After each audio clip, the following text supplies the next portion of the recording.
আসসালামু আলাইকুম আপুরা ভাইয়েরা সকলে কেমন আছেন? আলহামদুলিল্লাহ মুই আপনাকে বরিশালের আফা ভালো আছি।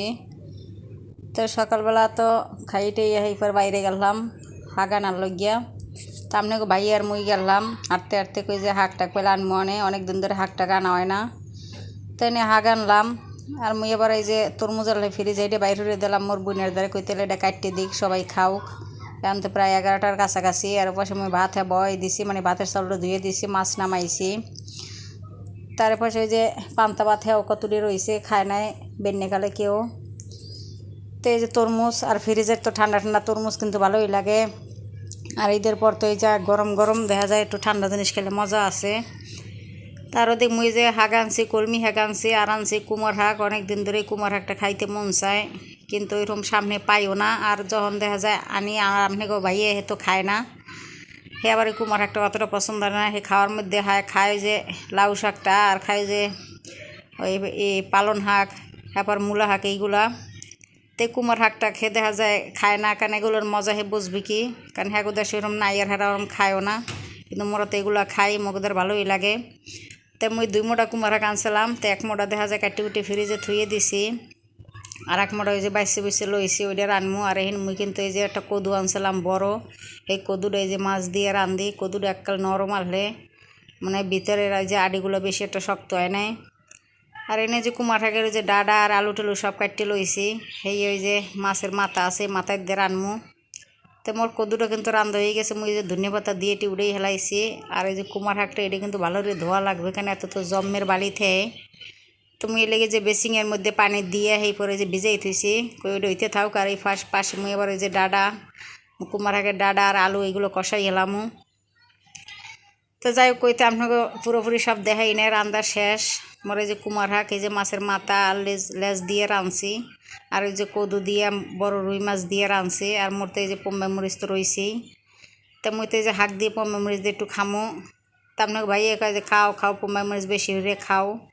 তো মোর দ্বার তো ভালোই লাগে শাক দিয়ে, আপনাকে দ্বার কার কীরম লাগে জানি না, কিন্তু শাক দিয়ে কিন্তু পম্বা মরিচ কিন্তু ভালোই লাগে। তো মুই তো এই যে শাকও লইছি আগেই। আর এদিকে যে ছোটো মাইয়ে হেরও মাইকে দিলাম, হে হাত দিয়ে খাইবে। তাকে তুমি হাত দিয়ে খাও, কারণ গুঁড়ো কারার একসাথে খাওয়াইতে গেলে নিজের আর খাওয়া কিন্তু হয় না। তো আমি আবার মাছের একটা ওই যে লেজ লইছি শাকের মধ্যে দিলাম, কইতে একটু বোম্বাই মরিচ লই আন একটু মাইকে ডইলে লই। তো কী যে মজা খাইলাম হ্যাঁ আর কইয়ে বুঝাই থারমু না, গোস্ত মস্ত ফেল হয়ে যায় শাকের সামনে।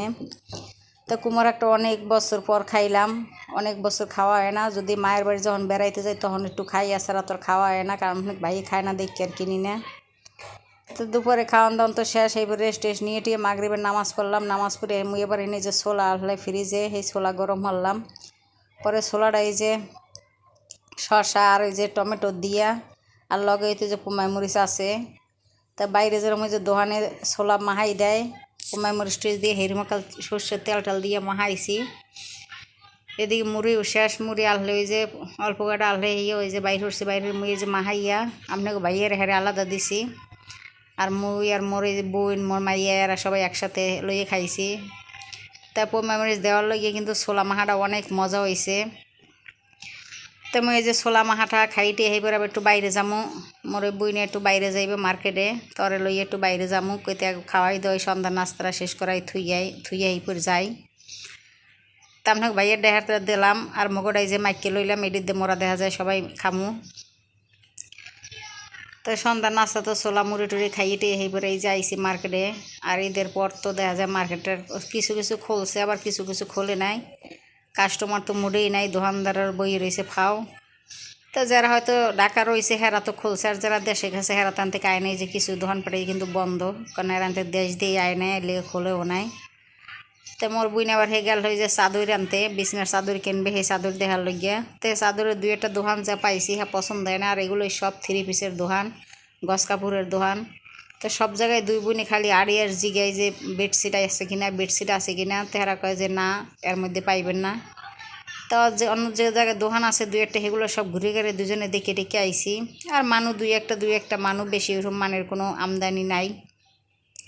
পরে আর একটা দোকান আইয়ে এই যে পাইলাম, এটাও 3 পিসের দোকানই, এর মধ্যে ওই যে 4 5টা মনে হয় চাদর পাইছি। তো এই ছেলেটার কইলাম যে তুমি সবগুলো মেলো। তো বেশিরভাগই এখানে দেখা যায় এক ফুলের চাদর আছে না, যে অনেক প্রিন্টের চাদর আছে, হ্যাঁ নাই খালি এক ফুলেরই চাদর। তো চাদরের যে কাপড় এত পাতলা, কিন্তু দাম চায় দুনিয়ার দাম। তো এই লেগে আর কিনি নেয়। মোর বোনের কাছে থাকিয়া কেনা লাগবে না, আর সেই দেখা যায় হিন্দি যদি এত দাম দিয়ে কেনা লাগে, তো সে ভালো থাকবার গজ কাপড় দিয়ে বানাইলো মু গজ হিসেবে কিনিয়া।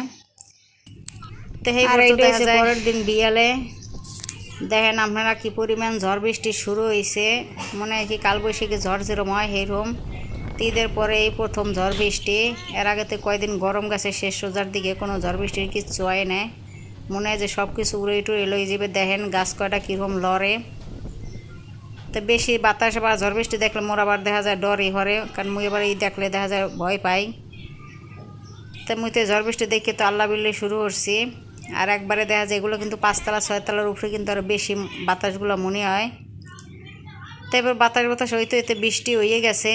এটা হয়েছে রাইতে। বারান্দা টান্দা একবারে দেখা যায় ভিজে গেলে পরে এই যে পানিটা আস্তে আস্তে হুগিয়ে গেছে। আর এই যে বালি দিয়ে পুরো ঘর টর বারান্দা যে আসলে সব একবারে দেখা যায় বালিতে স্তূপ হয়ে গেছে। তো ঘর টরের বালি বুলি সব কিছুই দেখা যায় ঝাড়িয়ে লাইছি। খালি বারান্দাটা আর ঝাড়িট নেই, ওই বারান্দাটা তো দুয়ার আটকে নিয়ে আবার দেখা যায় আবার আইবে। আর আনতে যে কারেন্ট তো নাই, মুই যে এলাকায় আছি হ্যাঁ একটু বাতাস মানে ছুটলেই কারেন্ট আর থাকে না। আর কারেন্ট যে কখন আইবে তার ঠিক নাই। তারপরে তো মরিয়ে যে সব রুমে মশাই টশাই টানাই টানাই একবার দেখা যায় মোরা কিন্তু হইয়ে পড়ছি। রাইতের খাওয়ানটাও শেষ করছি। তো এই তো আজ পর্যন্তই। সবাই ভালো থাকবেন। আল্লাহ হাফেজ।